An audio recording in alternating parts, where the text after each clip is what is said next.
We love receiving content. Alright, we are live. What's up, YouTube? This is Heartless, and I am back with my gang crew right here. This is my guys, Reaper, and this is my guy, Cray Simmons. You guys go ahead and rep your cities. What's going on, everybody? It's T Reaper, and I am back. I'm happy to be here. You know, I just came back from a wonderful steak dinner, and I'm full. I'm excited, and yo, who finished everything this year? That would be me. Thank you. Oh, he got him. He got him. Got him. What's going on, everybody? This is your boy Cray Simmons, a.k.a. Gaming TV, a.k.a. the man with the belt, a.k.a. the man that got the Scorpio, and I'm going to tell you the truth. That's right. I'm going to use the word truth. I don't care what the little podcast say. We giving you the truth. And let's get it, fellas. Let's talk about this gaming stuff. All right, let's talk about this gaming. All right. First off, I wanted to let all my viewers and everybody who checked out my unboxing video, I appreciate all of the love I got in the comment section, and plus you two guys, I appreciate it. I try to, to return the favor as well. Also, I wanted to get into our intro topic. Our intro topic is Titanfall. How you guys feel about Respawn getting bought out? How do you guys feel about that? It's kind of sad and depressing, to be perfectly honest. It's like they've only been existing since like what, early 2013, early 2013. They did the OG Titanfall. They did such a badass job with that, and then then boom, they made Titanfall 2, and then that sold like shit. So it's like, we want Titanfall 3, but how are you gonna do it if it sold so badly? And they were like, oh, there's not gonna be a Titanfall 3. And then EA comes around with a nice big wallet, be like, here's $400 and something million. We buy you out. We make Titanfall 3. It's problem solved. But I feel bad for Respawn because they were going on such a nice track of their own solo thing, and they weren't getting bought out. And then bam, EA just buys them. Some people think that like EA buying Respawn is gonna make the Titanfall series to go to shit. I like 50% agree with that, but it depends on how decently they turn it. Because everybody's got to remember, EA was running those servers, so they were running at least partially part of Titanfall 2 and 1. They just weren't developing the game. And on the positive side, like Respawn gets to keep everybody, so no one's getting fired. So it's just like under a different management now. EA manages Respawn is basically how it works.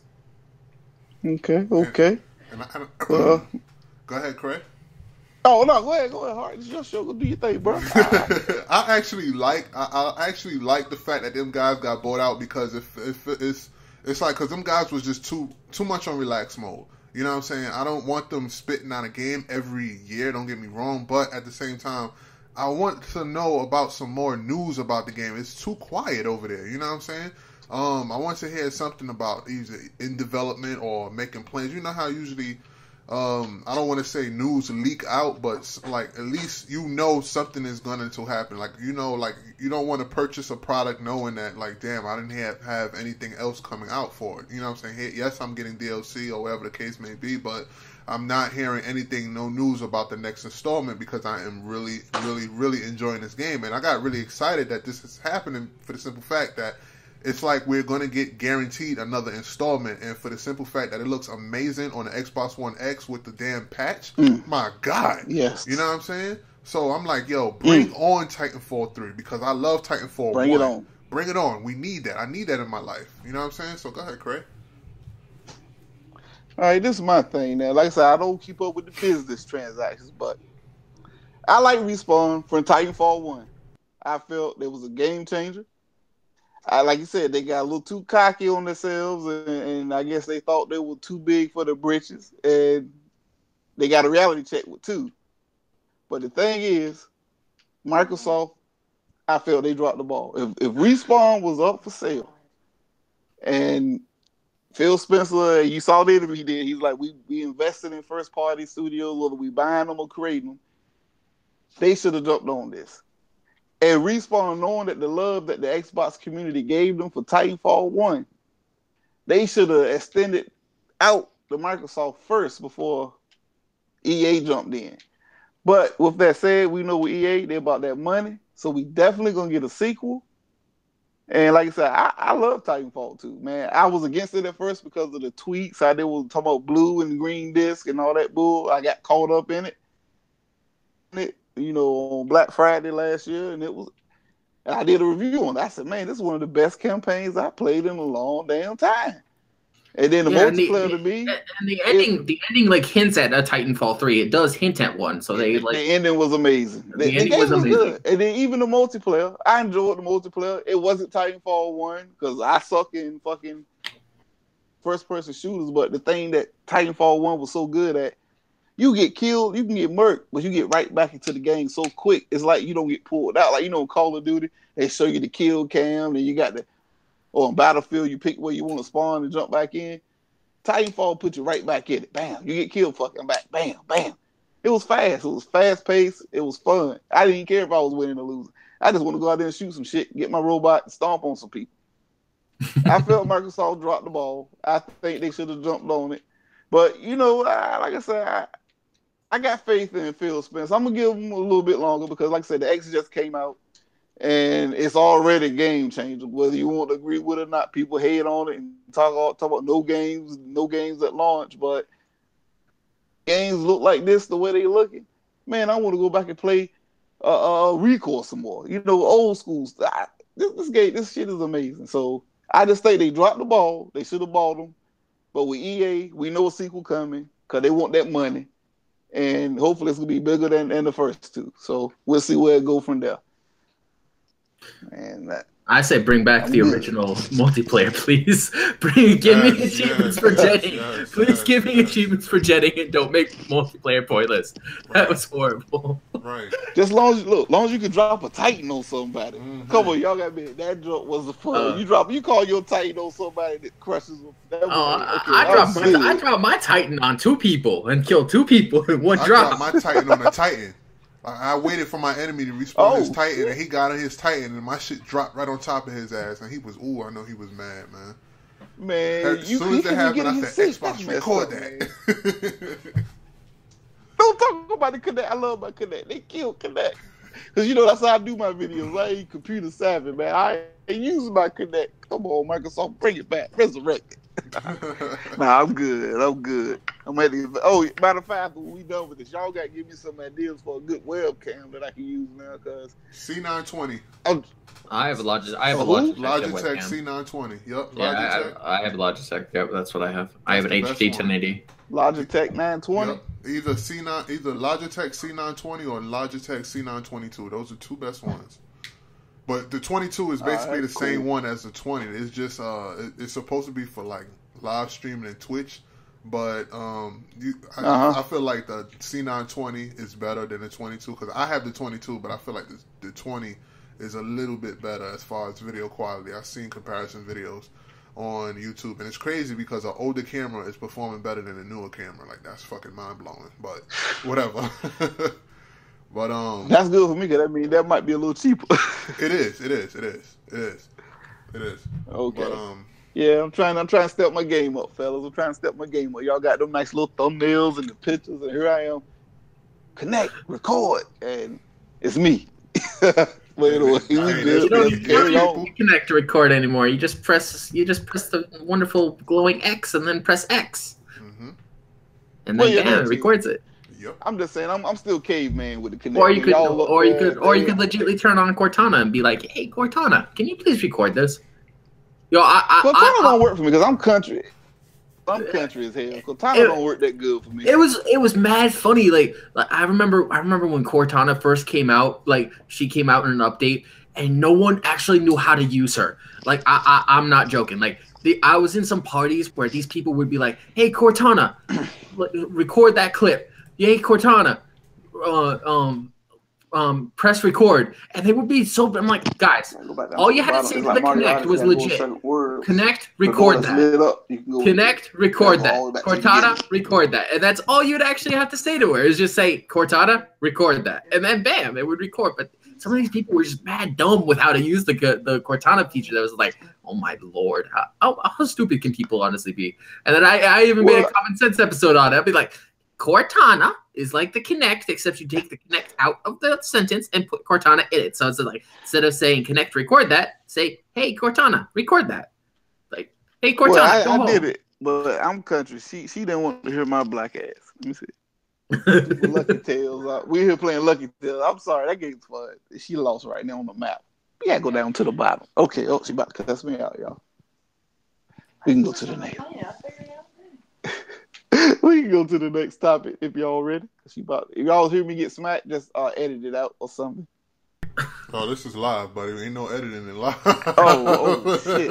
Y'all don't pay that no man.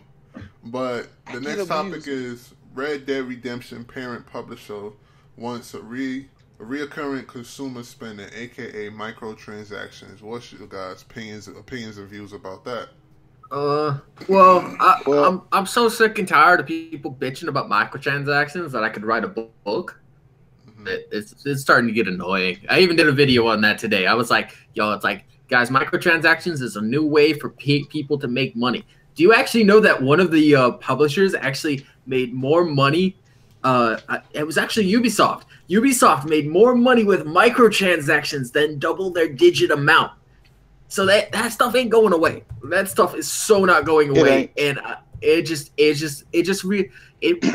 know everybody says that. Oh, this is just a way for publishers to get kids to spend money easier. It's just to get those gullible kids. But I'm like, if your kids are playing rated M games, they shouldn't even be on those games. Like, come on. If it's rated M, those kids should not be there to exist in the first place. So it's not the kids, it's not the publisher's fault. You're supposed to be selling to the adult audience. But of course, parents are lax in their, judgment, and they're lax in their, restrictions of what they let their kids use, let their kids touch, let their kids play. And then they're like, hey honey, here's my credit card. Swipe it if you want, but don't overspend. And then they overswipe like $1,000. Whose fault is that? That's not the parents' fault. That's not the kid's fault. That's the parents' fault. That's the parents' fault. I was about to say, you don't let your kid have access, especially if you got a child like my son. He's freaking 10 years old, and we share gold. But you know what? I make sure he knows. Don't you buy nothing. Yeah, don't. So he know. You got to explain that to him. My son, like I say, he's 10, and he plays. Well, he wants to buy everything, and this is a game called Roblox. I don't know if y'all familiar with that, but he wants to buy. I tell him, and he knows not to do it. Daddy, or he go to mom. He said, "Can I get this?" And we look at it, and we approve it. We let him go and hit that A button. Continue. Back. I'm fine. You talk to your kids. You got to talk to your kids. I'm fine with Red Dead Redemption 2 having microtransactions as long as it doesn't impact, as long as it doesn't heavily impact multiplayer, as long as it's not like a pay to win concept like Star Wars. Yeah. That's when it starts to really matter. Like, microtransactions are just there for mostly cosmetics or, help you get through the story faster, to help you, breeze through it. But then when they start implementing pay-to-win multiplayer scenarios, that's when it becomes dodgy, and that's when it becomes kind of, basically screwed up because, kids will basically, spend, $200 to get the best weapon, the best gear on top of every other player, and they'll just murk everybody just because they spend an extra $200 on their setup.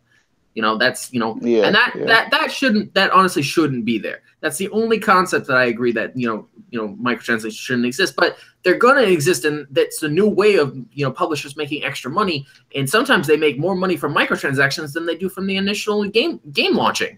They make, they make extra money just by doing that. And they make more money by it because people are gullible and they will just swipe the card over and over and over again. But then again, that's not the publisher's fault. That's not the kid's fault. That's the parents' fault. That's the gamer's fault. And the gamer should have intelligence to know, if you swipe this, you're going to cost your parents money. You're going to cost yourself money. You might overdraft. There's real life consequences to actually doing that. Just like it's money management. And then everybody's saying, oh, this is tied to gambling. This is tied to all this. I'm like, no, not really. Because, in gambling, it's like something that you do. It's an addiction. And in gaming, it's just there to help you like to the finish line. So, it's because it's like not like you're in a casino where you're throwing chips on the poker table and just like spending your entire life savings. Like at least there's a cap to what you can do in microtransactions. There's it's not endless possibilities. You know what you're buying. What's the percentage of what it's going to give you. It's like it's all organized and shit. If you gamble in a casino, you could practically either win $1 or you can win $1 million. It's endless possibilities with how you do it because it's true gambling, and everybody wants to outlaw microtransactions. But I'm like, if it's kept to only cosmetics and publishers know how to use this feature right, it can be a good thing, and if people use it the wrong way, then it can be a bad thing. Take AC Origins for example. I played that game all the way through for 30 hours straight, did not use a single microtransactions. Shadow of War, on the other hand, implies that you use microtransactions to finish the game faster and quicker and easier.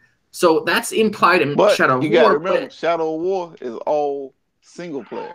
So who cares? I don't care about it. Yeah, but Assassin's Creed is also all single player. It's all single player too. They're both single player games. So it's implied, it's implied in one that you need this to finish this, correctly, and then in one it's just there. It's just it's just an option. It's not implied at any point in the game to actually do it.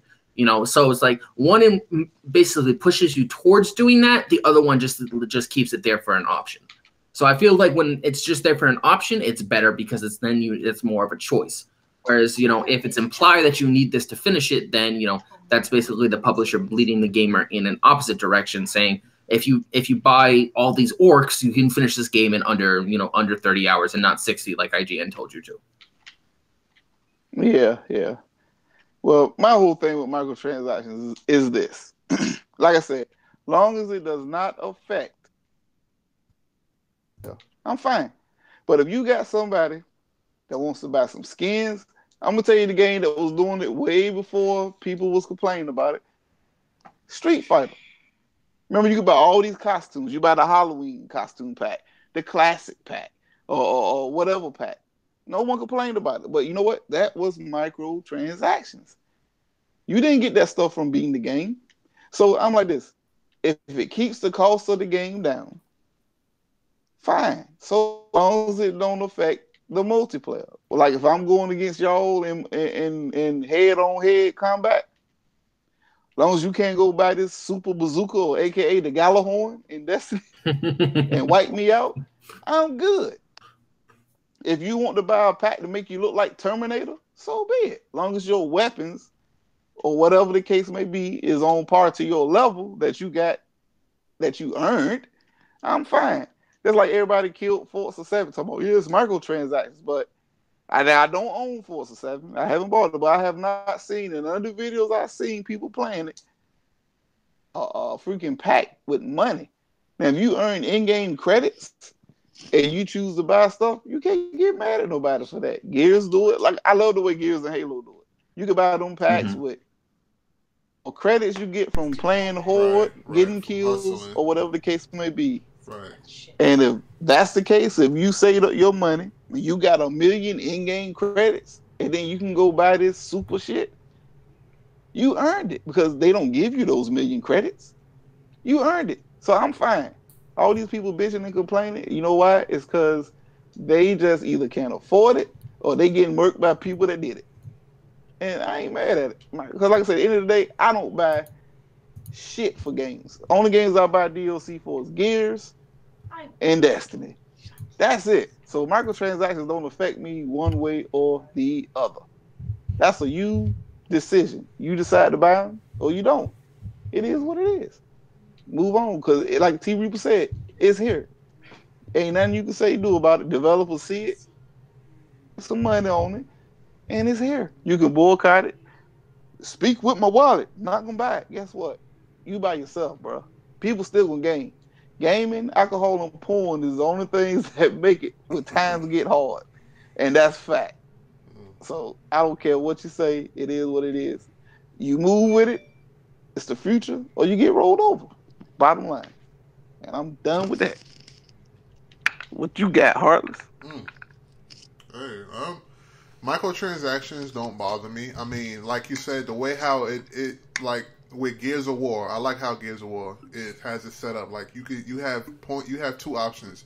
Option A, you hustle, grind to get those credits, or option B, if you're too lazy and you suck and you just want these people, you just want these characters. Okay, well then purchase them. You know what I'm saying? Nobody has a gun to your head and making you buy these things. You know what I'm saying? Now, let me rewind time a little back. Back when I was playing Project Gotham real heavily, I remember there was all the cars there that you get to unlock from playing all the maps, and you get to unlock, you know, the real fast cars like the Class A and the Class B, the Class C cars. But anyway, the A class, which was the fastest, right?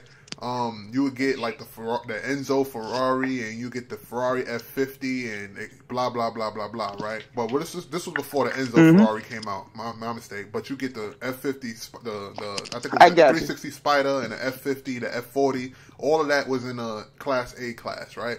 Now they had 3 downloadable cars that you had an option to pay for. You know what I'm saying? Microtransaction. Now it was, I can't remember the names, but it was one that was like real low to the ground with big wheels on them, and like each car pack was only one car. You know what I'm saying? So each of them cost $5. I believe it was $5 or $10 for like one car. You know what I'm saying? But out of all 3 of those cars, those 3 cars, it was one of those cars was I think it was a GT. It was a GT. It was a Porsche GT, a GT1 or GTX or something like that. And then Probably the other car, Spider. No, it wasn't the Spider. It was an all-white Porsche, but it was fast as fuck, and it was a GT. And the other car that was the damn, what was the name of that car? I forgot the name of it. Maybe it'll come back to me later on in the show. But it was another car that was like, it was super fast. Like, I mean, I'm talking about the car was so damn fast that it wasn't legal to like drive in like real life. Like, it goes up to like over 300 miles. And it blows the Kia Nix. Was it McLaren? No, it was faster. No, it might not be McLaren. That's too new, ain't it? It went up to 320 miles. I forgot the name of the car. Hopefully I could try to pull it up on Google real quick. But anyway, the point I'm coming across is, you had a choice to pay for those cars. Now, you get that, if you unlock that car, which is equivalent, the speed of that car was equivalent to a Bugatti. You know what I'm saying? Now, oh damn, yeah, like the shit was fast. Don't get me wrong, the shit was fast. I'm gonna pull it up on Google to find out the name of it because I don't forgot. But you had the choice to pay $10 for that car, and or if you had the choice to, like, you know, just use your regular cars. Now, don't get me wrong. You get that car, you're going to be blowing people out of the water. This was in Project Gotham. I believe it was in Project Gotham, I think it was 1? Or no, it was Project Gotham 2. It was Project Gotham 2. If you got that car, I don't want to say it was too much of a pay to win, because you did have a chance to, you know, you do have a chance to beat that car in a turning, because it sucked at turns, but it was fast as fuck when it comes to like driving straight away. Right. Now, if you get the Kia Nixig, I think that's how you pronounce it. I can never pronounce that damn car name. It starts with a K. It's a long Japanese car.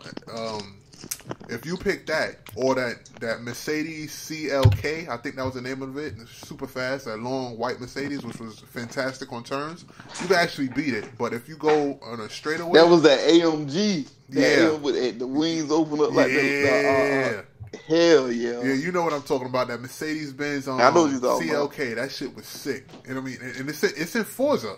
It's in Forza, I believe. It was in Forza 5. I don't know. In Forza 6. I don't know if it's in Forza 7 because I didn't purchase Forza 7.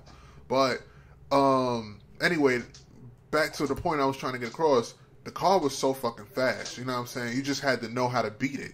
You know, and you had the option to take the easy way out and purchasing that car and just blowing people out of the water, or just sticking to with the car you're most comfortable with and knowing how to beat it on its turns. You know what I'm saying?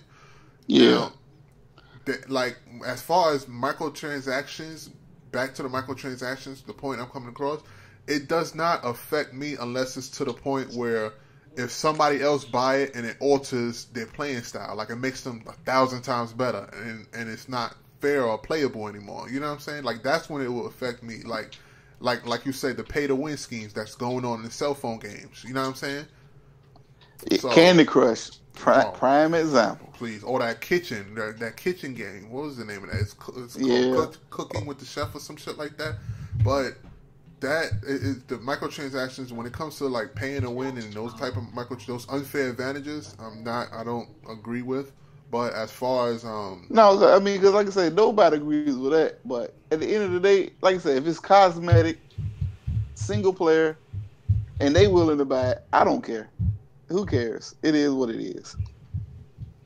I know you. That's when you got to know your own wallet. Like me, I don't buy DLC for like 2 or 3 games, so I'm good, man. You can do what you want to do with microtransactions, but I know one thing: I can bitch and complain about it, but it's here. That's the way games is going. Just like multiplayer, people talking about single player games that ain't going nowhere. They not, but multiplayer is the way of the future.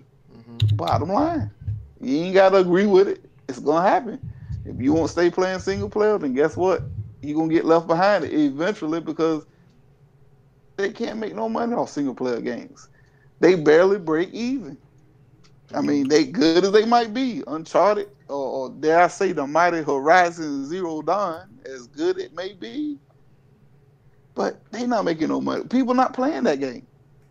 And I don't know about y'all, but I get on my PlayStation sometimes before I do a video about this stuff, and I see what people playing. Nobody's playing Horizon Zero Dawn. I hate to say it. Hey, Craig, nobody's playing Uncharted. I hate to cut you off, but the name of the car that I was telling you guys about is called the TVR Cobra Speed fucking 12. The Speedster, the 2-seater? Yeah, the 2-seater. Yes, that shit is fast as hell. It was the fastest car in the game. It was the fastest car. I think that's the one they had in the original Bad Boys movie. Remember the first one with the bad guy?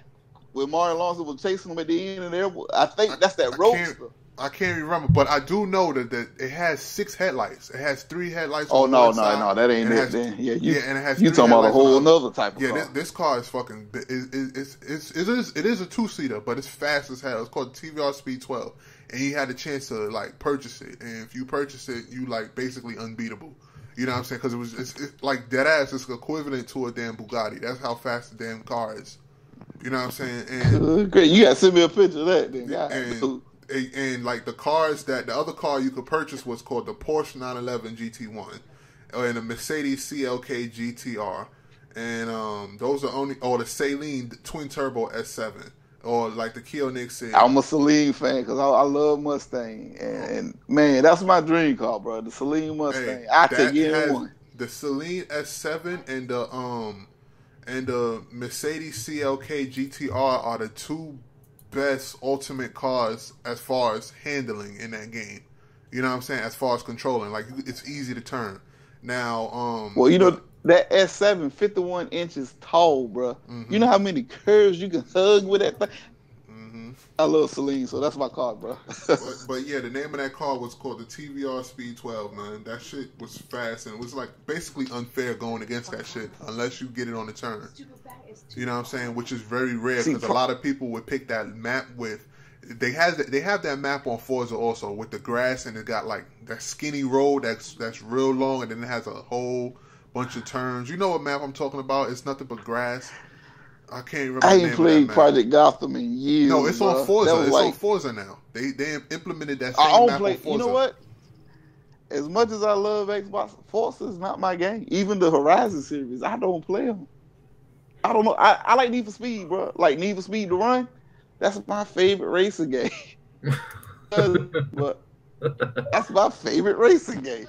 I love the Run. I don't know what it was about it, but I mean, I had a blast playing that. But I'm not a big racer fan, so I mean, my opinion on racers, you take it with a grain of salt. Like I don't get into the other than Gran Turismo 3 back in the PS2 days and Need for Speed to Run. They were my favorite 2 racing games, and that's about far as I go with racers. So, but I give Forza. I mean, like I said, with the eye looking at it, right now Forza 7 the best racing game I've seen so far since the last, I say, 10 years. But you know, haven't played it, so I can't base off the way it plays. But just looking at it from all perspectives with all these other racing games, Turn 10 got it locked, man. Ain't nobody gonna take them down right now. Turn 10 got it locked. I'm sorry. I don't care who says what or what. Turn 10 is on fire. Okay. I got that cue ball. I got that cue ball rolling back to me. Trying to get my wife to play some pool with me. She's scared. I'm over here trying to compare the I'm over here trying. Oh my god, yeah, the Bugatti is faster than the TVR. The TVR clocks at 240 top speed, and the Bugatti tops at 254. God damn. Well, I know this ain't dealing with gaming, but did you see that? Was it Top Gear when they raced that Bugatti against that jet, and that Bugatti beat the jet? Yeah, the Bugatti beat the jet. I seen that shit. That shit's crazy. That was crazy, bro. We talking about what the hell these? Yeah, what these Italians doing in these cars, bro? But they so not affordable. Like who the hell is buying these cars, man? Like, unless you got Jay-Z money or Jay Leno. To beat a jet, you know how fast you gotta be going? That is ridiculous. But, I saw that, man. I was like, I thought somebody edited the video for it. I said, ain't no way that car beat that jet. My brother showed me that shit a couple of years ago. I said, ain't no way that car beat no jet, bro. When we watched that shit, I said, how much I owe you? I'm glad I ain't bet that motherfucker. Because I almost was about to bet him. I said, man, you lying. Ain't no way a car gonna beat a jet. That's crazy. Right. A fucking jet. That's crazy. That shit took off too, man. But, hell yeah. Let me ask you guys. No, you can't. Yeah, well.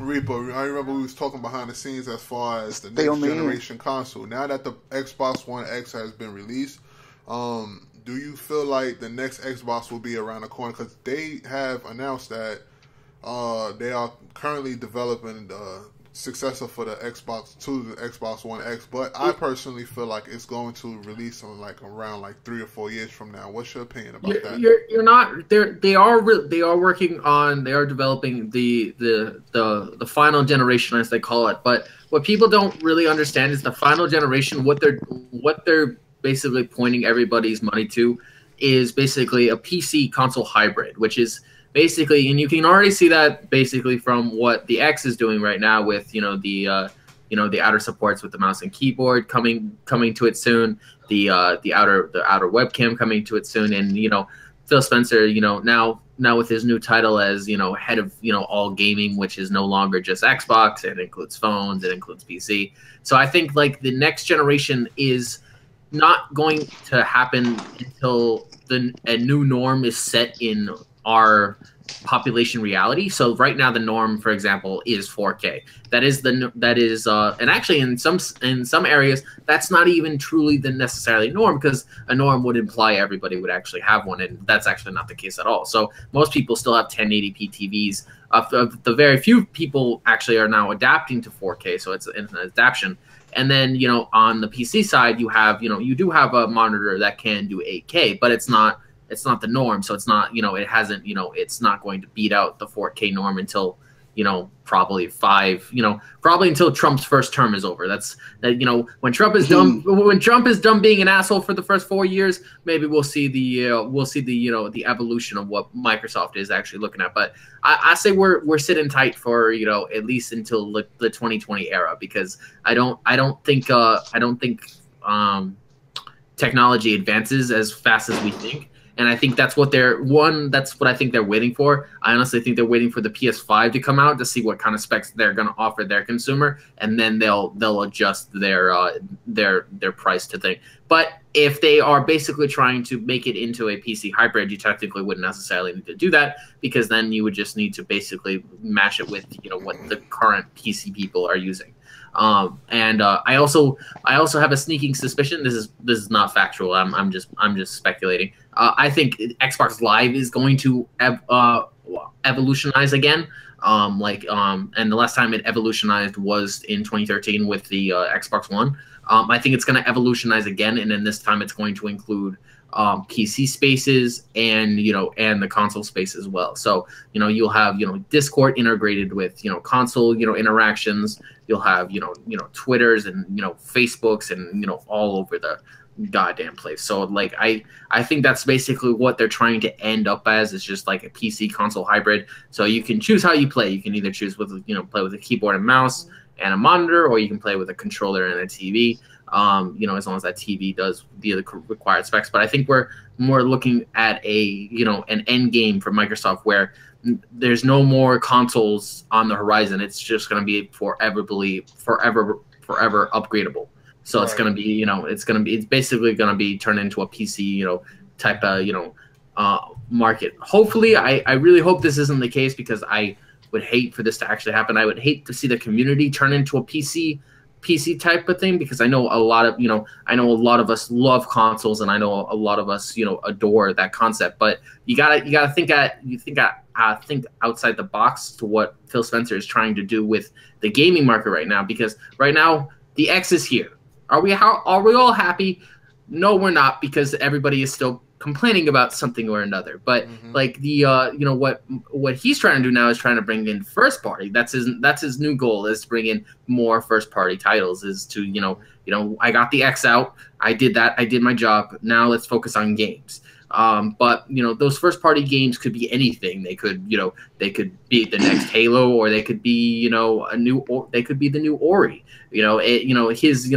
Phil Spencer's view on games is kind of different than Don Matrix, because Don Matrix just like took whatever sold and just did it. So Phil is kind of more conservative, and he's more thoughtful of what he puts out on his platform. So I think that everybody's wanting these new first party games, but you gotta take a step backwards and think, what are these first parties going to be to begin with?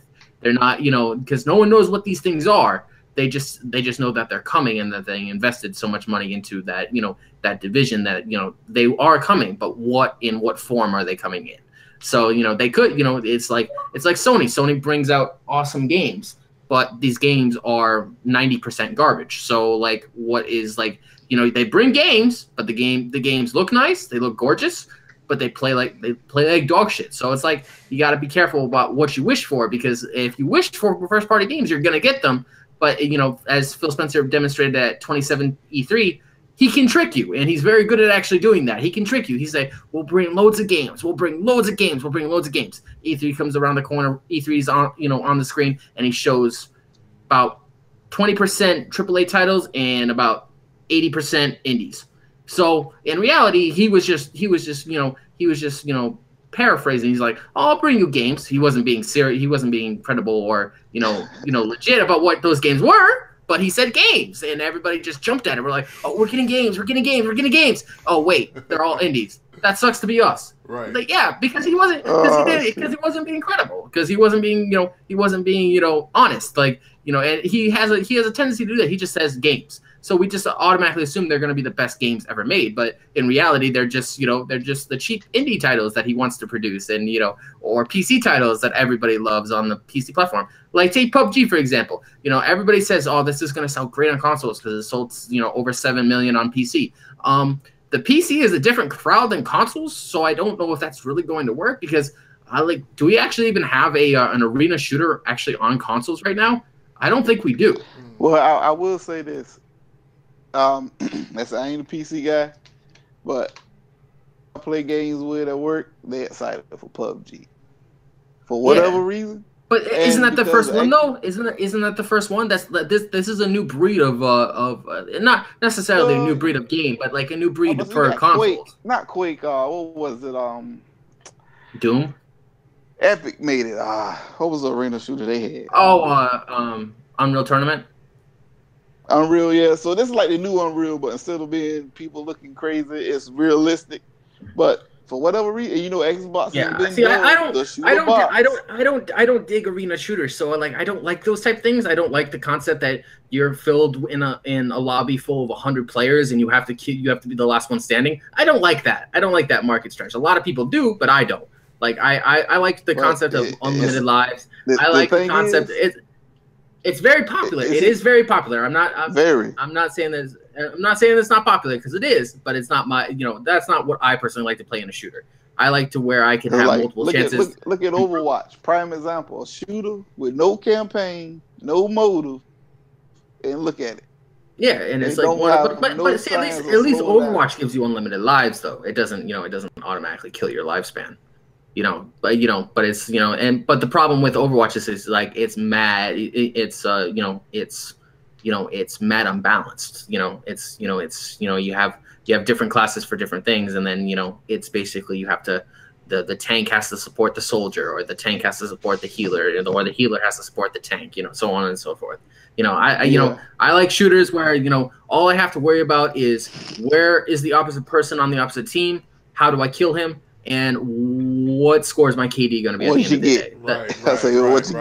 That's all I care about. Right. I don't care about the tactical stuff. Like take the new Call of Duty for example. The new Call of Duty is awesome. The new Call of Duty is great. The campaign was awesome. I loved it. The Nazi zombies is actually not that bad. And the multiplayer, they did a new mode called War, where their original concept was to take a mode that wasn't as serious as public and make it so your KD does not matter. So all you would have to do is to play objective. That's not how the community works. They actually, especially COD. COD gives a damn about their KDs. So, like, if you're going to give them a mode where they say, oh, you don't have to worry about your KD, you just have to play the objective, they're still going to play that stuff for their KD because you still record it. So if you still record that concept partially, they're going to be watching that, and all they need to know is their deaths. Like, I have over 2,000 kills in that mode now. All I want to know is my death record, so I actually know what percentage my KD is. And I've gone 25 kills without dying in that mode, and I keep track of that stuff because I like that. And that mode is so kill spongy. That mode, all you have to do is just take a sniper, an assault rifle, you're good. That's all. That's like you get to legit run it with a sniper and assault rifle, period. The end. And then on one section, you legitimately have to basically kill enemies. One part you have to snipe, and then just vice versa. And then that's just basically how you play the mode. But it kills me that they don't add the KD into it because they're like, oh, we wanted a mode where people could feel more casual. Nothing's ever casual with COD because it's MLG. It's one of the oldest shooters out there. Besides Halo. Halo is actually older, but it's just like. It's one of the most competitive, scenes on the market, and I would have loved to see them put War into, an MLG setting to see which team could actually run mode the best. Like, which one can run War the best? Which one can storm the beach the fastest and beat the other team? Which one can hold back the opposite team faster? That would be awesome if they, but they basically made it into slightly a casual part of COD, which I don't really think is necessarily a good thing because people are still, because I was playing it the first week I was playing it, I was legitimately on the Normandy beach on Neptune, and all I was doing was sniping the living crap out of A, which is like this bunker, and I was like getting killed. I was headshot, and then one of my team members randomly messaged me. He's like, "Stop sniping and help!" And I'm like, "Dude, I care about my KD. Go away." Like, and the guy kept coming up to me and hitting me, and I'm like, "Yo, go away! I'm trying to kill people." And he's like, your KD is shit anyway. And I'm like, "What are you talking about, man? I'm going like 20-0. Shut up." So it's like Sledgehammer had the goal in mind to make it that way, but it doesn't actually end up that way. So it's like you got to be careful how you design stuff because in certain realities, all players care about is their KD, and that's all they're going to shoot for. They're not going to shoot for an objective mode all of a sudden because you make it all about the objective. They're still going to care about kills. That's just like if we care about objective mode, all we would play was hardcore and domination. Those are the core, or search and destroy, for example. If we cared about objective that bad. But, War, right from the beta, it felt like a very good way to raise your KD because they also give you XP for playing that mode, and it's one of the best ways to earn XP.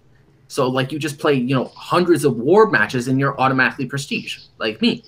So, like, perfect. So, like, I'm already prestige, and I'm already prestige level 1. And, it did take longer. It took 23 hours to prestige, but I am happy that I finally did it because I got, a credit, and I actually tried Nazi zombies, which was interesting. They took out the concept where you have to build, you have to repair windows now. You can't do that anymore. They actually took that out of it. So when zombies go through, you can't repair it, so you can't defend as easily, which kind of sucks. But it was, it was interesting, and but I think developers design a game to think one way, but then the player thinks the opposite way, and you gotta Well, prepare for that opposite. That's the player's purpose, is to try to break the game. At the end of the day, that's what we try to do. Yeah, and that was the other. That was the other. That was the other issue. Is it broke its servers. It broke its servers day one. And so many people were complaining because, oh, your servers don't work. What are you, trash COD? But in reality, we now know it sold over $500 million. It beat Thor 3 and IW's record last year by double. So, I say Call of Duty did its job. It beat its predecessor. Didn't beat Black Ops 3. Didn't beat Treyarch, but it beat Infinity Ward. So, and it beat Thor. But you know what, though? You know what? Just didn't talk about the Xbox too. Yeah, but when you bought the Call of Duty, it says X because it says on it Xbox X Enhanced. It says it on it. It says it on the case. I'm looking at my case right now. T Reaper Call of Duty World War II. For everybody that ain't played it, T Reaper done broke it down for you. Yeah, he done broke it down for you. Thanks, T Reaper. Thanks, T Reaper. Hey, fellas. Let me ask you guys this. The Xbox One X, some users on Twitter complain about, some of them are complaining about how the console just stopped fucking working. But an easy solution, an easy fix to that is a broken power cable. You know what I'm saying? Whoa, I ain't heard nothing about I heard people saying that stuff was breaking, but I didn't know it was a power cable. Yeah, it's the I power will cable. say this, and Heartless, I'm gonna give it back to you. You can take it and run. But this is my thing. If we all grown men, we got common sense. Anything man made ain't 100%. Remember the PlayStation 4 launch? HDMI failed. The white light of death. The Xbox One at launch had the disc tray feed with the grinding gears. Yeah. Even Nintendo's the switches were bending in the dock. But it's some reason when an Xbox console has an issue, torches, and like I said before, let's storm the castle. It's crazy. It happens. It's called you get insurance and you run with it. Well, guess what? If you don't like it, you just don't buy the console until you feel they got to the point to where you won't have these issues. That's the way I look at it. You take a chance. Anything you buy, cars, even you build a home. You can build a home to the T, but shit just ain't gonna work right. Anything, man, it has issues. Anything man-made can have an issue. But for some reason, Microsoft, everybody ready to kill them, storm the castles, and all that bullshit. I just say it is what it is, man. Talk it up as a loss. You got insurance. Now, the day. we was talking about, for all my listeners, all our listeners out there, we was talking behind the scenes. We was talking about the next installment for the Xbox One X. And me, Reaper, and Craig, we all agree that, and we all feel like the next Xbox that's going to come out going to have to support 8K. And we feel like unless 8K is the norm, if it don't release by supporting 8K, it will not fully be future-proof. You know what I'm saying? Because we know 8K is coming. You know what I'm saying? But it's the technology. 8K is already here. I follow the...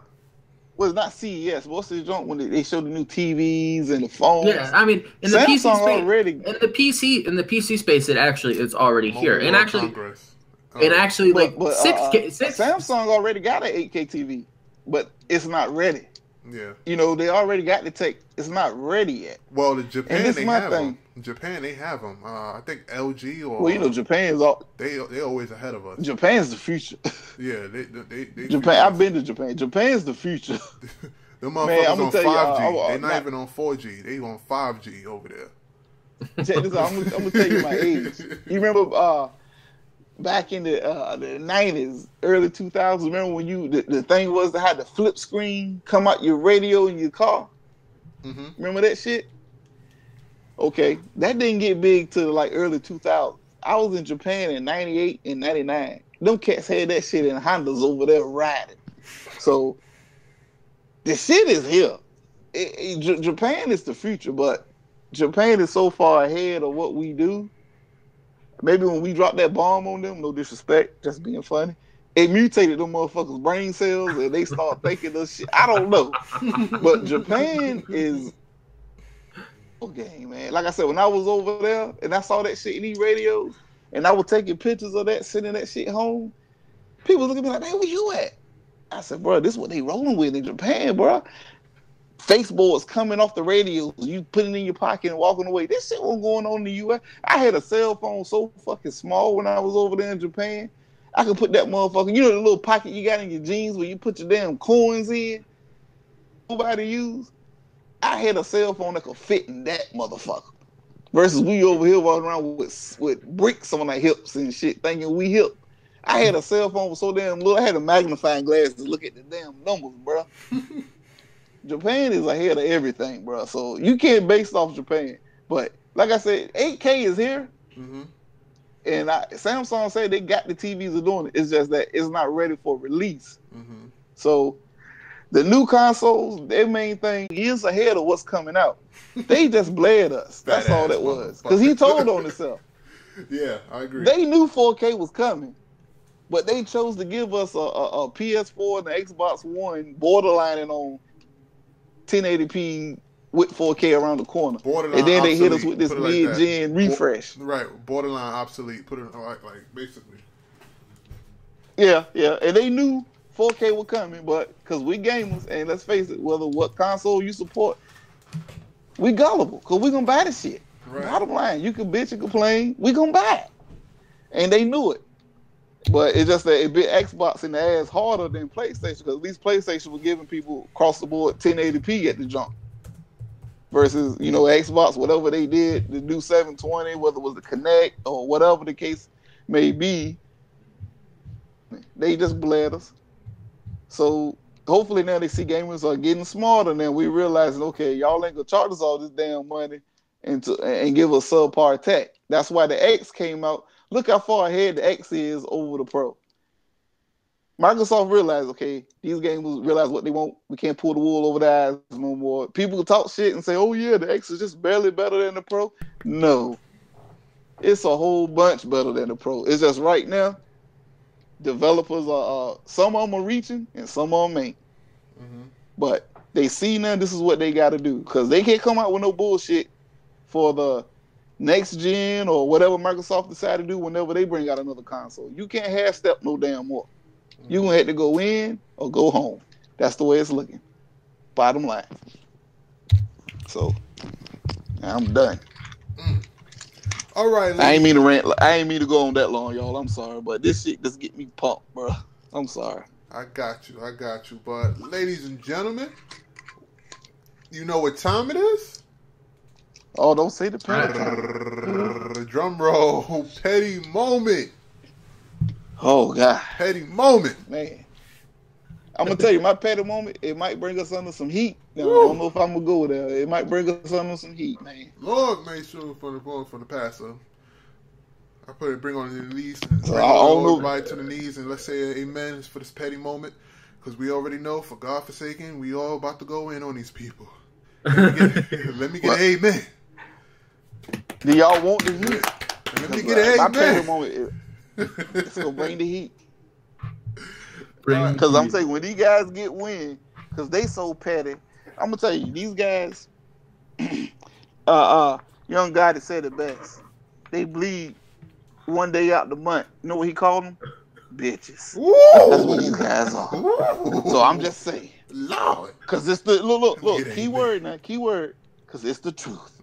Truth. But anyway, we getting church on these streets, man. I'm gonna let you lead the way. Okay, I'm gonna lead the way. Speak the word of the wise man and the wicked word. Speak the word. We need to hear it. I'm going to lead the way. Now, like I said, I don't like to get involved in this internet YouTube beef. I'm too old for it. But I listen to different people's podcasts, different inputs. Okay? Remember I told you about my boy ACO7. His rants is funny. Yes, sir. I pray for him every night and day. Finding his shit. You remember ACO7, right? Oh, yeah. Yeah. Yeah, he took the heat off Real Gamer. I had to leave Real Gamer alone for a while. But ACO7 done led me to the ringleader, a.k.a. Ryan 558800. You a loser. Whatever his fucking numbers are. This dude is so padded, bro. I see a couple of his videos because I met him through ACO7 together. and he just, for some reason, he think he's right with everything. I called this. You hear him? Yeah, I can't even lie, y'all. I can't even lie. I can't make it up. My moderators are gonna get them. When I'm hot, and I won't ready for the bullshit. You should hear his shit. But anyway, he thinks he's the Oz of gaming.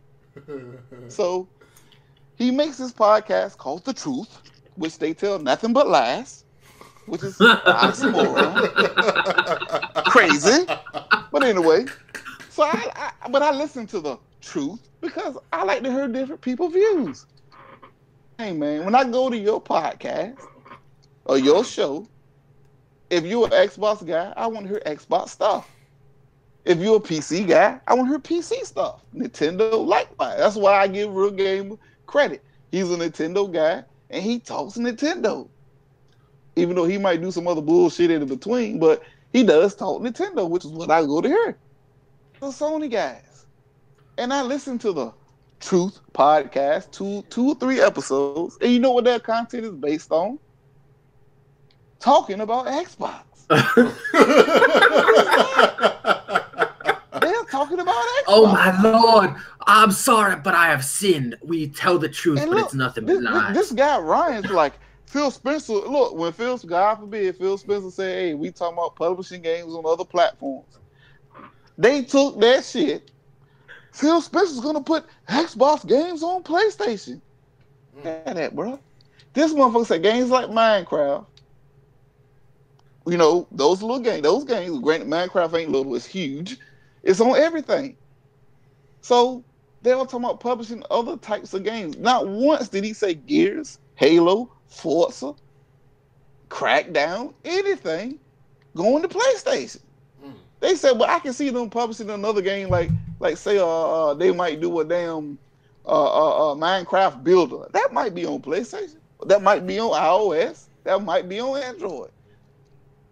Not once did they say Gears was going to fucking PlayStation. But you know what Ryan did? This is Ryan, and I'm back. I'm telling the truth. Phil Spencer is putting Xbox games on PlayStation. I'm like, you fucking weird. And this is the guy that called me a fucking virgin. I can't imagine what he is. And I hate to go there. I don't like to go there. But, dude, and I try to listen to this show. And I'm going to tell you what they're trying to do. Oh, my God. Copy BGST. You know, when they all go in on each other and talk junk, you know, but at least in BGST, they talk gaming. They might talk their shit against each other, but they're talking gaming. You listen to that podcast, I'm telling y'all, listen to it, bro. They get on that PlayStation party chat that sounds like they on CBs on diesel trucks. And they all just talking about Xbox gamers are white. You know, they got mad at Diller because he put the truth about Xbox One X. Can't nobody use the truth but us because we're the truth. I'm like, nigga, at what part did the word truth get patented by you? When can people cannot use the word truth? You telling lies and hate. I just laugh at them. Like I said, man, I ain't got no beef with nobody. Funny, bro. And this dude, y'all gotta hear, but this dude Ryan, I don't know how else to explain him. This motherfucker think he knows everything, and that's my problem with PlayStation ponies. It's not the PlayStation gamers, but the ponies. It's like if you don't agree with them, you're wrong. I'm like, how am I wrong? Everybody got an opinion. The fact is, and look, and they had one dude up there. Then I'm gonna wrap it up on the Truth podcast. This is why you already know it's a lie. This one dude said, "Yeah, my PlayStation Pro, I'm sorry, man. I just prefer Shadow Warrior Pro. It just looks better than the Xbox One X." I'm like, dude, did you see the Digital Foundry breakdown? They called your shit soup, nigga. Soup. And what? And look, Digital Foundry been the be-all, end-all for 3-4 years, but now they don't count? They just called the PS4 Pro soup. Nigga, what part of soup do you not understand? But they the truth though, right? But I'm done with it. Like I said, Young Gotti said it best. Y'all motherfuckers bleed once a month. Y'all niggas bitches. All that pillow talk you doing on PSN, that's what hoes do. And I'm done. That's my petty moment. I'm done. Out. Let's go. Who's next? I'll go. Sponsored by Jim Beam tonight, y'all. I'll go next. Shout out to the guy in the comment section too. All right. Well, my gripe for the week. I've had a lot of gripes of the week, so I had a hard time picking this one. This is not really a gripe, but more of a recognition. I gotta give a shout out to my boy Hebot, because my boy Hebot did the funniest video on the planet at like 3 a.m, and he was talking about the Albert Pinello interview on IGN last week. And Albert Pinello, which is the marketing guy for Microsoft, comes on IGN and tells how the X was first invented. Turns out it comes back all the way back to 2012. So I love Hebot, because Hebot tells it how it is. He doesn't sugarcoat shit. He just straight up raw dogs the whole freaking speech, and he's doing this while he's driving. So while he's driving his son from school, he's legitimately talking to his phone and legitimately just talking. He's like, guys, I don't care what your choice is.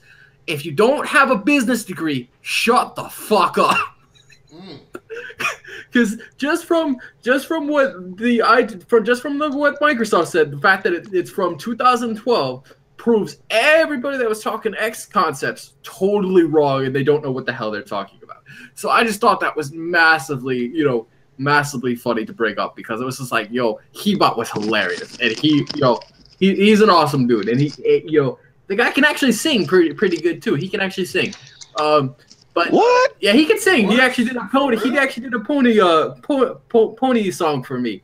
It was hilarious. Hebot, you got to sing a song. Hebot, you listen. Yeah, he sung the song, and it was awesome. It was really good. It was a couple months ago, but it was just like I was just like chilling at like 3 a.m. I was looking on YouTube what stuff to watch. Like Hebot says, he's like, guys, shut up, and I'm like, oh, this sounds interesting. So I listened to 20 minutes of him talking. I'm like, that shit is funny, and that was hilarious. Then my personal gripe, is all about microtransactions, and everybody's saying how it's, and we were talking a little bit about this, how this is like the offline concept. But seriously, guys who bitch about microtransactions really need to shut up, because I am so sick and tired of saying microtransactions is evil for children. It's going to ruin people's lives. It's the cancer of gaming. And I'm like, do you have a medical degree? Do you have something that tells me microtransactions legitimately is bad for your health? I mean, I know it's bad for your wallet, but do you actually have a medical degree to tell me microtransactions is bad for your health? That it's cancer to an actual, fictional, opportunity, hobby? No, I don't think you do. So, it's just and these COD guys are the worst, because they take it to the next level of saying, oh, these guys are so excited to open loot boxes. Loot boxes, it's killing COD. And I'm like, shut up. Just shut up, because if you're playing COD, you should be over 17 or older. So you should not be, a 9 or an 8-year-old with a controller. That should just not happen, because it's rated M. And then it's the parents' issue.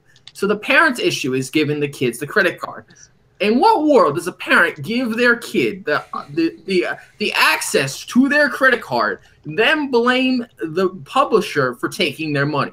No, it just doesn't work like that. If you give your kid the access to your credit card, and the kid is young, the kid doesn't know if he keeps pressing A, confirm purchase, the mother or father is going to find, a $2,000 bill in their credit card bill. So it's no, you just don't do that, especially if these loot boxes are $5 a piece, and he keeps pressing it over and over and over again. So it's just rule of thumb, don't let the kid have access to your credit card information. Seriously, I've done that before. I legitimately let my friend have access to my credit card information. He legitimately purchased Ninja Turtles on 360. When I wasn't paying attention. I suddenly got a notification on my email. They're like, oh, did you purchase this? And I'm like, what the fuck? I'm like, no, I did not. And then I go to my friend. You bought Ninja Turtles. And I'm like, did you buy Ninja Turtles with my credit card? He's like, yeah, I thought it was okay. I'm like, no, man, I'm going to call Microsoft right now and refund that shit. And Microsoft refunded me my whole purchase, and they just took the game off the thing. And I'm like, you know what? Rule of thumb, you're not allowed access to my credit card information. So I took my credit card off his account, and then I just fixed the problem. But it was just you have these issues coming up with FIFA. You have these issues coming up with, with Call of Duties all the time. people, demand recompense for, thousands and thousands of dollars in loot boxes, but it was the kids, indiscretion that caused you to lose that money because you had access to that credit card. So it's like, it's not ruining gaming. In some cases, it makes the game funner. Some games, it makes the game better. And then in other times, like we talked about, it like makes the game, unbalanced as hell, and it makes it a pay-to-win process that no one likes to actually enjoy. So like, there's different sides of it, but I just wish that people would understand that, it's not the publisher's fault. It's not the company's fault. It's the parents' fault for giving a 9-year-old access to a credit card that he should not have, and then that kid presses A 50,000 times. It's just really annoying. But I gotta say, like, I had so much fun this season, and we only have one game left, and that is Star Wars. One game left, and that is Star Wars next week on Tuesday, and I cannot wait to play that story because I ain't touching the multiplayer, but I will prestige to level 4 on Call of Duty by January. I promise people that. I will prestige to level 4 by January 1st. All right.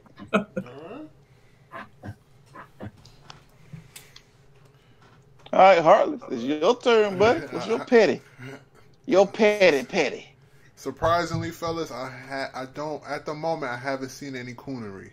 I haven't seen too much coonery on Twitter, or I haven't been on YouTube for a while. I've been watching. Well, I tell you what, you'll definitely have go watch the Truth podcast. Oh yeah, definitely. Go listen to it. Definitely. You will have some petty. It's funny, man. But guys, can I put this topic out here? And then we ain't got to talk long on. I just got to say one thing. What's up? And look, and Heartless started this now. Okay, this is your fault, Heartless. You started this with your unboxing video. I thought my unboxing video, I said, hey, Xbox One X. Could I just happened to have the Scorpio edition. But I was happy to have it. And y'all notice I dropped the motherfucker, right? I'm like, oh shit, I dropped it. It fell about 2-3 inches. I was upset, but it's still working like a champ. I'm on it right now. But anyway, Heartless does his unboxing. It ain't official unless you got them letters, them Scorpio. I said, damn, Heartless started a civil war. I thought long as we got that, Heartless said, I'm gonna do. Look, he said, my video is the official. I'm like, okay, Heartless, damn, just okay. The video was good though, my brother. You broke it. All broke down everything down. He's serial numbers. That was pretty dope unboxing. It was better than mine. I did all mine on my phone. I was like, I was showing everybody my apartment, situation, and then how everybody is like, my boy Halo was like, yo, what is this, a housewarming party? And then well, that's the thing though, Reaper. Me and you, we did unboxing. You showed the house. We just did unboxing. I didn't even show me opening the box. I just showed her what it looked like when it was done. I'm like, yo, this thing is small. I'm like, yo, this thing is tiny. If Heartless had white gloves, Major Nelson would run. But all I'm gonna say I thought of that too, man. I thought of that too, man. That would have been perfect. And did y'all peep how I almost dropped my Xbox One X when I had it on the table and I kept tapping it? I had to hurry up and catch it. Well, look. I dropped mine. It hit the good thing. The pool table. I got a pool table in my game room, so it got that little felt corners in the sides. Gotcha. They softer than the wood, and it hit the felt. I said, "Oh God!" I said, "Thank God it hit the felt," because I literally one-handed. Because my wife was supposed to be my camera girl, but she had to go to work. Like she couldn't stay home for the X. Like why? But anyway, I had to do it with one hand on the phone and boom, boom, boom. Sitting it up, it slipped. I said, oh, but it hit the felt. But it's working. But my question is this: was it not what we expected? It definitely. Let me start off first, and then y'all can have it. But me personally, because the reason why I say let me start because I don't have HDR on my 4K. Nor do I. And dude, let me tell you, I'm playing Lucky Tales right. My wife, she's playing while we talking. That game looks crazy. I played Gears of War so far. Halo 5 is beautiful. I'm mad I ain't got HDR. And Gears, bruh. That shit is breathtaking. Like I said, if this is any idea what's to come, man, I'm all in, bruh. Ain't no need to hate on it because this is amazing, bruh. It's a game changer. It is. Game changer. I agree. So I'm done. What y'all think? I'll let you go, Reed. About what? Oh, about the X. Okay, sorry. I like it. I mean, I don't have a HDR television either, and but I've been putting it through its paces for a couple days now. It hasn't broke on me yet. I keep a thing fingers crossed. Plus, I had everything all backed up before I swapped over. So the only thing that I had a gripe that I had to back up or I had to remember was my Netflix, my Hulu, and my HBO, and a whole bunch of different passwords and emails that I totally forgot about.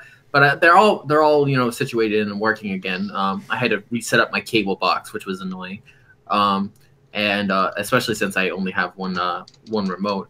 But I'm having fun, and like most of the time I only play it in 1080p because I have my Elgato strapped to it. So like I legitimately record everything through my PC. But like I was having a lot of fun, and the only problem with it now is like I'm not really using it for much except playing the crap out of Call of Duty, and I'll be using it for Star Wars next week. But like I opened it and I'm like, damn, this shit is tiny. Like, oh my god, like it looks like the OG Xbox One 8, like it looks like the Xbox One like was birthed from the OG Xbox. Like it was so tiny. I was like, damn, I could fit this in my backpack and like freaking sneak it on board. I'm pulling a plane and take it to Miami. Like, oh my lord, beautiful. This thing is like, it's beautiful. It's beautiful, small. It's quiet. It doesn't have that many issues. And it's but to me it's just like, it's because I've been living with at 2 S's for about a year now. And to me, it's just a glorified, more powerful Xbox One S. That's basically what it is. Because it was supposed to be that, yeah. Yeah, so, yeah, right. But that's basically what it is. Like, it's not nothing special. It's just especially if now if you're coming from an OG Xbox perspective to this, then yeah, you would see a massive new difference to it. But if you've already had S's for a while and you just pick up the X, there's not that much difference to it. I mean, it has the same power cable. It doesn't come with the second HDMI port though, or an HDMI cord. It only comes with one. So like I was kind of like running around trying to find the extra cord. I was like, wait, it didn't come with 2 HDMI cords because I have one for my cable box and one for my TV, and it didn't come with one. So I was like, oh damn. So I had to take one from one of my S's from one of their cable boxes and put it in there. And I was like, oh okay, well, my third Xbox One doesn't have a cable box in it anyway, so I only have 2 cable boxes in my house. I have one in my living room and one in my bedroom. But like I was just like, oh okay, this is kind of fun, and it wasn't that hard to set up. But I and the integration to make the the Elite controller work on it wasn't actually that hard. All I had to do was just plug it in, and then it synced right to it. But I have the Scorpio edition, so I have the controller that has a Scorpio edition on it. So that finally replaces my day one Xbox One controller that I gave away. I'm not even playing with my Scorpio remote. I don't put it on my mantle with my Gears of War characters and my Optimus Prime. I use it just to cut the Xbox on, and now I'm playing with my old. Well, I didn't even have to use the Scorpio controller to turn it on. I legitimately took a charging cable, plugged it into the X, and plugged it straight into my Elite. And my Elite turned my Xbox on. I was like, bam, done. I had to put batteries, move batteries around. I had to find my OG Xbox One S controller, the white one. I had to find that one. Turns out it was behind my PC this entire time and had never been turned on. So now I'm using more. I actually use that 12 hours out of the day because when I sleep I turn the Xbox on and I go straight to watching some of my my TV series, and like I pass out. But like I get to use that controller now, and so I use my Elite during the day on the X, and then I use the S controller on the at night. So and then my Gears of War S is now out to pasture, so it's not going to be turned on very often. So it's just sitting there in the extra room, just like relaxing. So it's it finally gets some rest. But I was like how am I going to arrange this? Because I had the white S in my living room along with the PlayStation 4, and then I had the Gears of War 4 Xbox One S in my bedroom. So I was like, you know what? I'll retire the Gears one. It wasn't getting that much action anyway. Put the S, so at least gets 12 hours of work inside of it when I'm passed out, and then I put the X in my living room right next to the PlayStation, and then I like just hooked everything up, and it was all cool. No issues with network. Didn't have a problem there. It's still set to open, which is pretty dope. And it works with my Elgato, which I am so happy with. Nice. My Elgato still works with it, which is dope. Can't seem to find out what the issue with the streaming problem is. I don't know how to fix that yet. I wish I did, because I would love to be streaming, but I can't. So I don't actually know what I'm going to do with the Star Wars thing. And I would like to record the whole It'll come with time. It'll come with time. I would like to record the whole thing. I would like to record the whole campaign, because I want to make a new intro, and I can't do it without the final piece of the puzzle. But I like ruining the campaigns for people. Well, you have EA Access people to blame this week for that. You don't have to target me. You don't have to target me for that, because I legitimately haven't ruined anybody's actual campaign. I wasn't able to do it with Wolfenstein, because I did not stream that, and then I didn't stream Call of Duty either. But I did show pieces of the campaign in my video when the guy says you're a long way from Texas, and then I have Star Wars decks, so like I have to find like at least a good 200 gigabytes of space to record the whole thing, because they say my friend played it on EA Access for the first 3 levels. He said the game is gorgeous. It's the campaign is awesome. He says you got to play this, because it's gonna change your mind about what you think about all the games that you played this year. And I'm like, I don't know about that, but we'll find out. We'll find out in Tuesday. I plan on getting it. Well, shit, Heartless, what you think about the X? Cause I know Heartless is, because you seen his video. You know he's full. He's ready. He's got it. All right. When I first seen it, no sticker. No, team sticker. No, team sticker. That's team right. sticker. When I first seen it, it reminds me of a smaller version of a PS2. But man, I said the same. You know, but it's like the size of a takeout food box. You know what I'm saying? When you get like, let's say if you go to Lizard Thicket, you know what I'm saying, you get that takeout box. It's like that size. You know what I'm saying? Or a Chinese restaurant box. Anyway, long story short, as far as the nitty and gritty on how I feel about the actual system performance, I love it. I love how the home screen, the dashboard, the interface is so much more fluid. One of my pet peeves I do have is with the, like you mentioned before, about the disc installation, when you put the disc inside and download it. You know what I'm saying? The loading times, I see the increase, and I feel the power in the loading times. And HDR, oh my god, it looks amazing on the TV. Now, don't get me wrong, for my viewers out there who has the 2016 or 2017 Vizio P series, or the E series, or whatever series you got that supports HDR, or even the M series, when you first hook up the Xbox One X, it's not going to pick up the HDR. You actually have to go into your settings, either from your tablet remote or from your the new remote that Vizio gave everybody. Because they released this update out to support HDR10 last year, and a lot of people don't know that. But what you have to do is you have to actually go into your settings, and you go to the input where you have the gaming, because Vizio has its own gaming mode to it. And the gaming mode, what it does is that it gives you low latency, so you don't have to worry, and it cuts down a lot of the background processing of what the TV actually do. You know what I'm saying? Without having to downgrade completely of what your game actually looks. So what you have to do is go into your picture settings and your game mode settings, and go into input, and then you have to click. It's this little knob that it has. I think it's called UHD sub sampling. Once you check that box open, it's game time. It's game time. Because once you check that box open, it'll pick up the Xbox One X will pick it up. And the next thing you know, it'll pick up the HDR10, and it'll support it'll pick up the 4K, and it'll pick up everything. You have straight green checks, straight on down. What I like about Vizio is that they didn't leave the 2016 versions out, you know what I'm saying, left behind. Whatever they did with the 2017, they implemented those features with 2016 as well. Now, for those with the updates. Right, with updates. And to believe it or not, it's actually the same fucking television. Just like this 2015 Tahoe, Chevy Tahoe, and the 2016 Chevy Tahoe. It's the same damn vehicle. You know what I'm saying? Just maybe minor, you know, just maybe, you know, it looks the same and everything else is the same, but just mainly minor tweaks to it. The interior is the same. You get the point I'm trying to come across.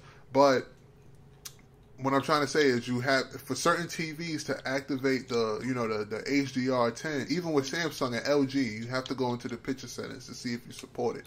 You know, and because the Xbox, damn, they got me sold on the Vizio. Man, I'm telling you, man, the TV is fucking amazing. It supports both HDR formats, Dolby Vision and HDR10. You cannot go wrong with it. The damn thing is future proof, man. The only thing it doesn't have is 8K resolution. It supports 4K at 60 frames, 50 frames, 20 frames, 30 frames. It supports all of that, and it's really good, man. But another thing for my Vizio users out there, another thing I meant to tell you guys is that before you turn your TV off, once you finish with the Xbox One X, before you turn it off, you have to go into the settings and flip the game mode back to the regular TV mode, or go back and uncheck that box, because if you turn the TV off with the UHD subsampling, the TV is going to go into like a sleep mode. The display is going to be off, but the TV itself is still going to be running.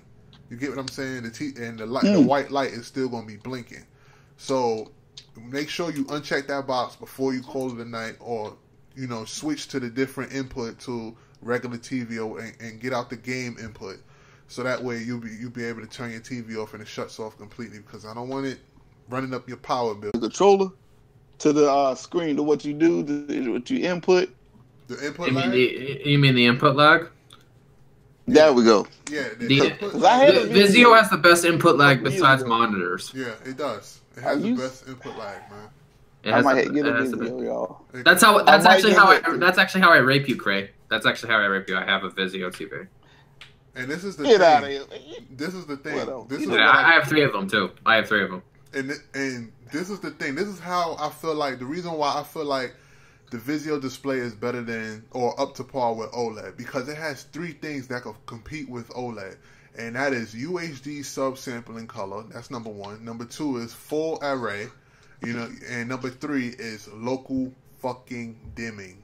You know what I'm saying? It gives you those rich, dark blacks. It cuts off those extra LED lights and dimming up real black. It doesn't it doesn't cut off the LEDs. It dims it to the point where the blacks is really sharp, and that HDR feature makes the colors real bright.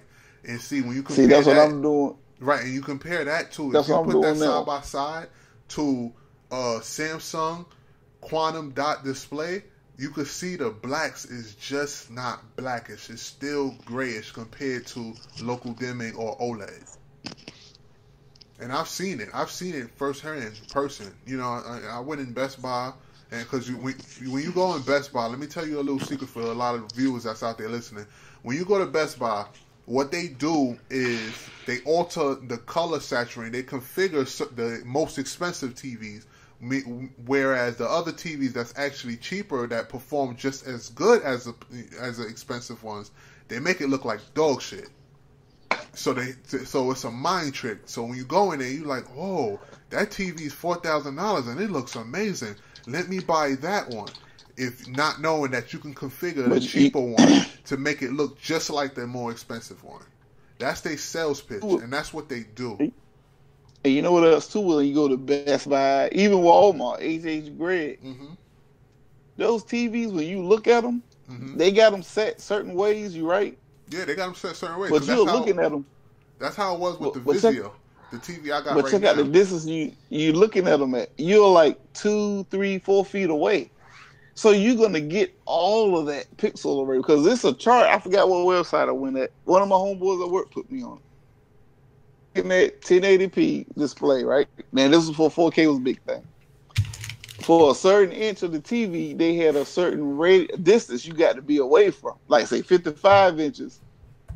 6 feet and closer, you'll get the full 1080p.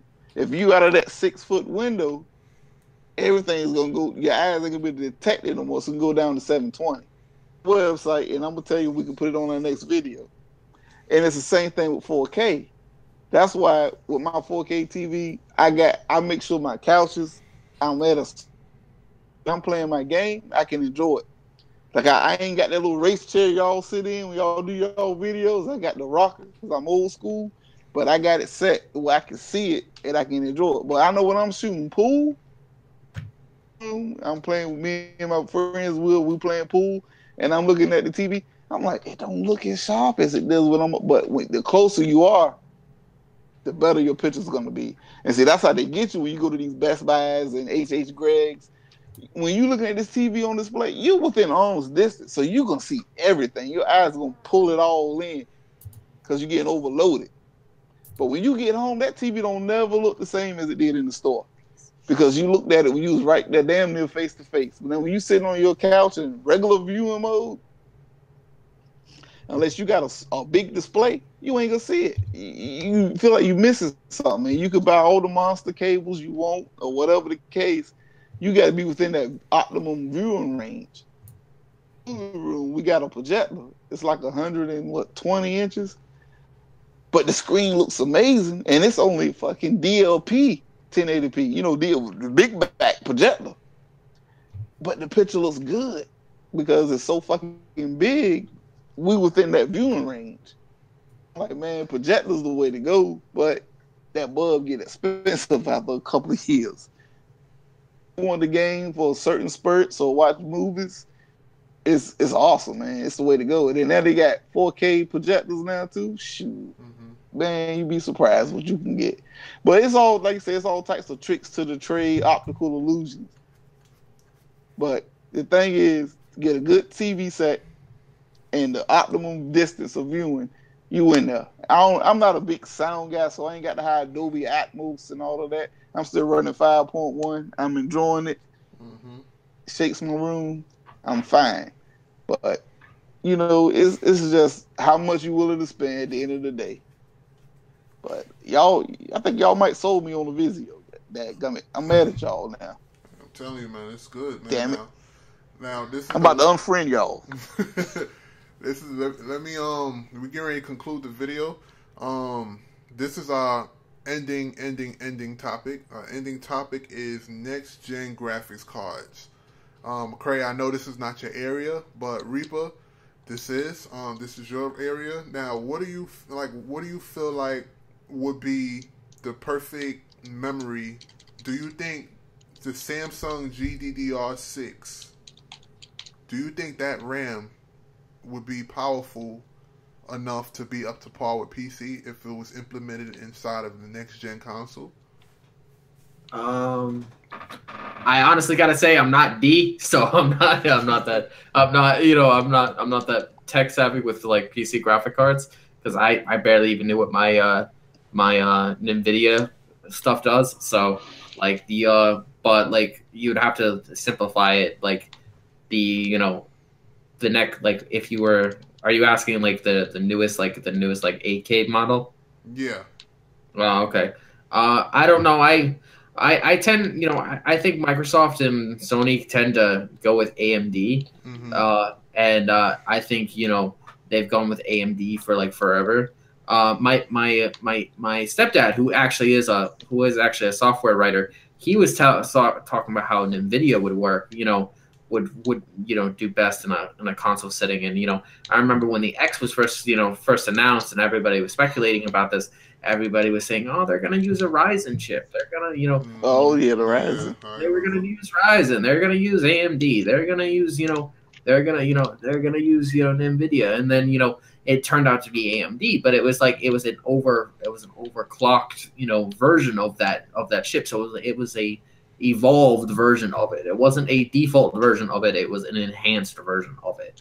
But I think, I think if something is not broke, you shouldn't fix it. So so I think that if AMD could come out with, an even, more powerful card, more powerful than, the Jaguar, then I would say, go with that. But then again, if you're talking more PC related, orientation, it all depends on what, you want the thing to do. So like, for example, Xbox is all, multitask oriented. So you want the system to run your cable box. You want your system to run Netflix. You want your system to run games.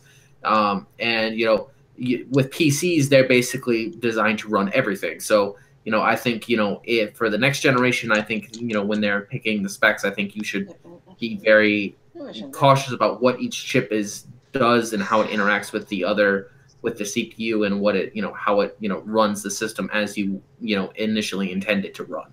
So if you initially intend it to run like a PC, and where you only have to upgrade the graphics every so often, you will have to pull out the hard drives and stuff like that, then I would say I would prefer you to do something that's not AMD.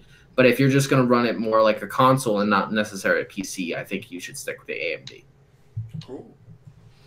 Cool. But again, that's just speculating. Don't take what I say back here. Cool.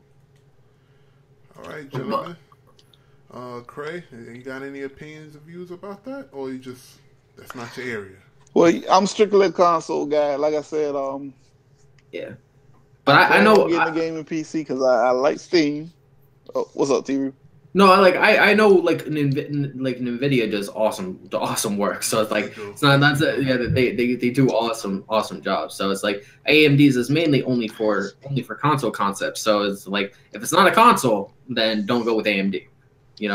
Go with something that's more more PC oriented.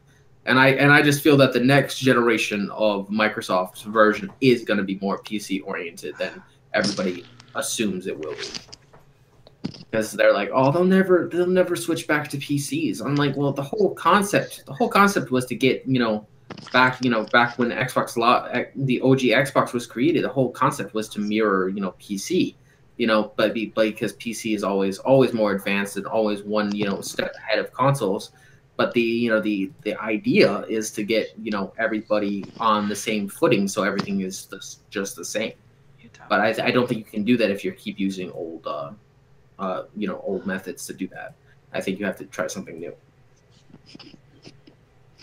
Okay. All right, fellas, we can ready to end this chat. We are well over time. It's been a wonderful show tonight. Any last words before we leave?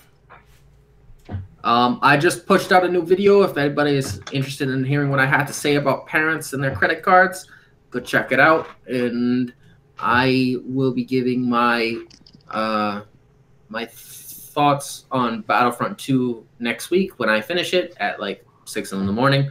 And then I will be giving my 2017 outlook sometime around Thanksgiving. So okay. I will be working my ass off for that video. That's going to take a lot of editing because I have to do a whole bunch of videos.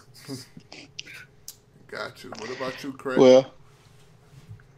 Well, I'm going to say this. And this might roll into the petty moment. Uh-oh. But like I always say, you game where you game. Play where you play. Don't let nobody dictate otherwise. But if you want to hear the truth, come to Mag. More about gaming. My boy Heartless, my man T Reaper, and myself. And you know how it is. Game on, players. I'm out. All right, this is Heartless, Reaper, and this is Cray. The best upcoming show that we got on YouTube. Please spread the word for my viewers out there. If you're listening, if you like what you see, please don't hesitate to like and subscribe. Please don't hesitate to like and subscribe Reaper, and follow my boy Cray as well. I will put their names in the description as I usually try to do whenever this video uploads. But I am about to hit my Xbox and play some more of that damn some Gears. I'll probably want to play a little bit some Gears, or probably a little bit of Mass Effect. But anyway, enough rambling. I am out of here, ladies and gentlemen, and thanks again for the support. Shout out to BC Rivers. I rocks with you. Thanks for shooting up these comments in a live chat. But anyway, this is Heartless over and out. Peace. Peace. Peace.